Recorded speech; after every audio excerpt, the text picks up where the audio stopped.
Super Rhapsody, Season 1, Chapter 8, Doomsday, Gus 4. Below, created by ManYan, written by Locust.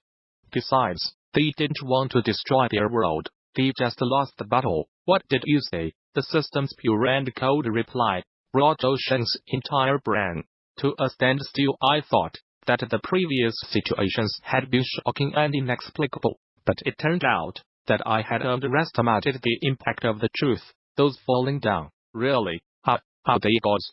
And as the dinosaur of Zhou Sheng had already reached a rich depression at this point, and if he ran a couple of kilometers further, he would be able to climb over the north of the mountain, and escape to the south.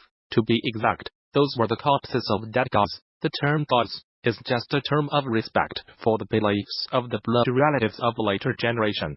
As to these high-ranking life forms, as for the deaths of the gods, it doesn't really matter. What matters is that these aborigines, through some means, made their own life. Great. Meeting the criteria for becoming a god, this proves that it reaches level of civilization, and the level of life. Even, you're making me dizzy, so let me ask it differently. Didn't you say before that this is a level 2 world? But why is it that a whole bunch of inexplicable dinosaur gods are suddenly popping up now? Zhou Sheng was confused. Yes, this is indeed a level 2 world, but that doesn't mean, and that this is the level this world was once ranked.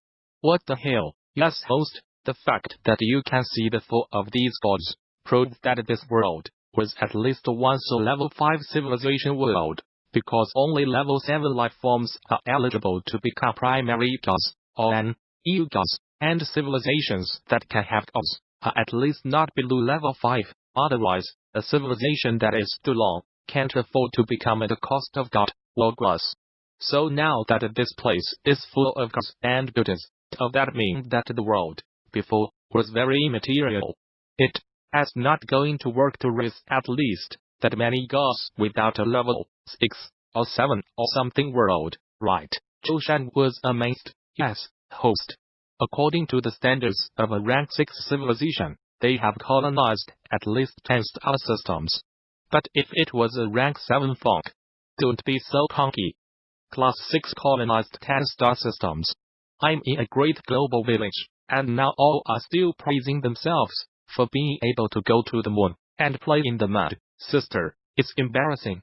Also, Edhar, you go on, the little kid interjected excitedly. If it's a level 7 civilization, they're already capable of establishing a low-level god country, and have also colonized at least 100 more the stellar system. Oh poof, the kid hit a volcanic rock straight on this time. What the fig are these concepts? It's literally no longer science fiction on the net, is it?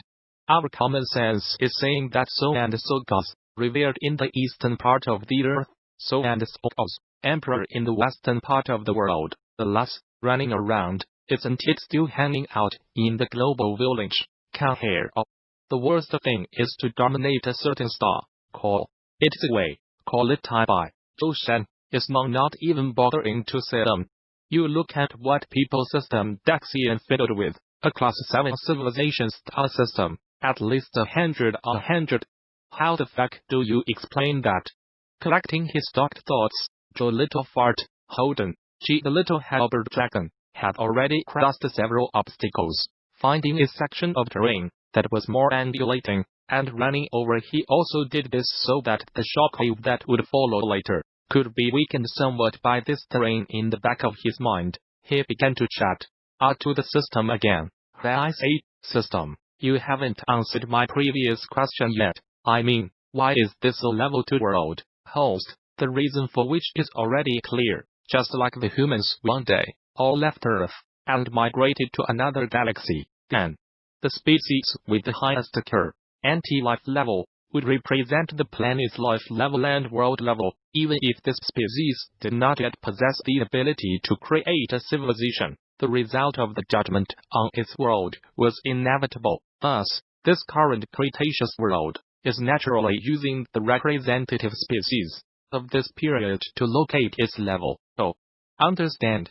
In other words, those grandchildren in the sky have messed with the race of people out there who are more powerful than them, and have been beaten back to their grandmother's house is done. The kid was a little gloomy. Time passed and another minute passed during this period. Little Fat O was holding the little pancake dragon, dodging the incessant onslaught of heat waves, coming from behind in 3 steps and 1 foot.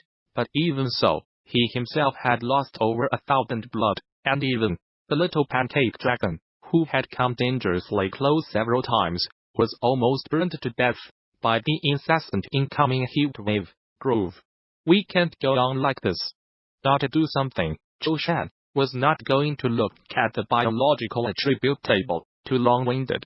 But now do not open it. Always pay attention to the blood volume of the little halberd dragon. Afraid of when suddenly hung up, do not know. Then he was so great good man would not have thought you didn't take it. That's not good. Hey system, do you have a way for us to avoid disaster? Don't all the online articles blow up your clan, as all-knowing and all-powerful like the Platinum does? Quickly give me an idea. 1 moment, please, host.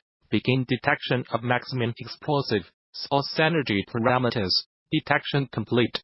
With the subsequent effects of the current explosive source, IT will not pose a lethal threat to the host, but the life forms other than the host will only. You need to open the dimensional boundary to survive. The host will need to pay genetic points to activate the hyperdimensional boundary. How much do you want? Zhou Sheng immediately asked. Except for the host, each dinosaur's hyperdimensional boundary requires a payment of 5 gene points per second. Oh my gosh, the thief is damn expensive. Motherfucker, even if I spend all of the 900 yards on me, it's only enough for 3 minutes of groundwork. That's not good enough. He asked not even enough gene points to go around. Zhou Sheng held the little female dragon tightly in his arms, and kept rubbing its face to soothe it, and then continued to ask the system. Daxiano, I know. You have all the solutions. Give another one. The system was silent for a few seconds, and he asked coldly, host, you can purchase a mini hypercube, and put it inside, otherwise, you don't have enough gene points for the time being maintain the hyperdimensional boundary. I'd like to ask the host if he's purchasing a miniature hypotenuse. What can I do? Buy it. Let's just nuke the baby. Hey, by the way, how much is it? Zhou Sheng depressingly touched the little male dragon. This child is considered to be fated with a seat. Come, call out to brother. The little halberd dragon looked at the blind, beeping Zhou Sheng with a duck-faced system on the OT. Her hand reported the price in due time. Mini subcube. The price is 500 gene points. Pfft. Zhou Sheng choked on his saliva once again, but he also knew that time waited for no man, and the heat wave blasting from all sides had already blown away everything on the nearby surface, including many of the dinosaurs that had run to their side for refuge. I'll take it. Hurry up. Any later, and I don't think I can even rely on this mountain. As you wish. 1 mini cuboid obtained, minus gene points, 500 points. Zhou Sheng only felt that on his left wrist, there was suddenly a dark purple translucent multi-ring crystal wrist guard, with many white gold metal patterns inlaid on it. The workmanship was quite exquisite and not bad, although nice styling. Well, how's that going to work? He was curious. Host, all you have to do is point the mini Ubix stood back the chosen target, mind designated, load it, or unlock it. But please note, your current mini substance, level 1, therefore, load up to 3 non-civilizations, with lower life levels, than the host class organisms. In addition, the time within the minuscule cube, although at best, does not affect the survival of the organisms. After hearing this, Zhou Sheng immediately lifted his left hand, placed his index and middle 2 fingers in a V, and aimed it at the little female dragon's heart, and chanted demon, come to the wrist. Then the little female dragon showed. Oh, the sound disappeared immediately afterwards. He faced the empty space, sank to his waist and stood upright. His right hand fisted his belly, his left palm flattened his chest, then swung out with a fierce palm strike and shouted, out come on. My amazing old sister. Gandali, female dragon, shoot, The bag appeared in front of him, and looked at Zhou Sheng with a bewildered, budding face. The system was speechless, and the Locust Dean was also speechless. Listeners, I'm Dean Locust. If you like my work, please follow me. Your support is the driving force that I end my writing. Thank you.